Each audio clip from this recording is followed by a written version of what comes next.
മറ്റൊരാൾ ചെയ്യുന്ന വർക്കൗട്ട് കണ്ണു അടച്ച് ഫോളോ ചെയ്യുന്നത് ഒട്ടും ശരിയല്ലാത്തൊരു രീതിയാണ്. So this is day 11 of transforming my brother. നിങ്ങളുടെ വർക്കൗട്ട് നിങ്ങൾക്കായിട്ട് ഡിസൈൻഡ് ആയിരിക്കണം. Unique anatomy. നമ്മുടെ എല്ലാവരുടെയും ശരീരം വ്യത്യസ്തമാണ്. നിങ്ങളുടെ മസിലിൻ്റെ സൈസ്, നിങ്ങളുടെ ബോഡിയുടെ പോസ്ചർ, സ്ട്രക്ചർ, നിങ്ങളുടെ മസിലിൻ്റെ ലെങ്ത് എല്ലാം വ്യത്യാസമാണ്. ഇതെല്ലാം അനുസരിച്ച് വേണം നിങ്ങളുടെ വർക്കൗട്ട് നിങ്ങൾ ഡിസൈൻ ചെയ്യാൻ.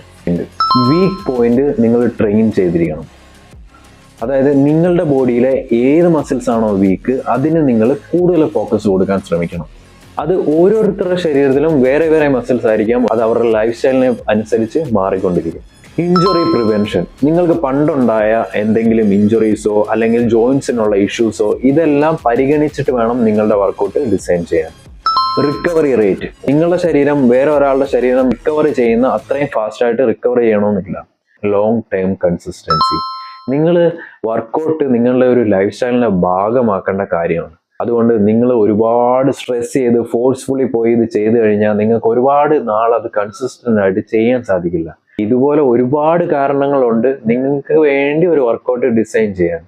സോ അത് മസ്റ്റായിട്ടും ശ്രദ്ധിക്കുക. നിങ്ങൾ വേറെ ഒരാളുടെ വർക്കൗട്ട് ഒരിക്കലും കോപ്പി ചെയ്ത് ഫോളോ ചെയ്യാൻ നിൽക്കരുത്. നിങ്ങൾ കോപ്പി ചെയ്ത് ഫോളോ ചെയ്യുകയാണെങ്കിൽ അത് നിങ്ങൾ മനസ്സിലാക്കി അണ്ടർസ്റ്റാൻഡ് ചെയ്ത് നിങ്ങളുടെ ബോഡിക്ക് അത് ആപ്റ്റ് ആണോ എന്ന് നോക്കിയതിന് ശേഷം മാത്രം അത് ഫോളോ ചെയ്യുക.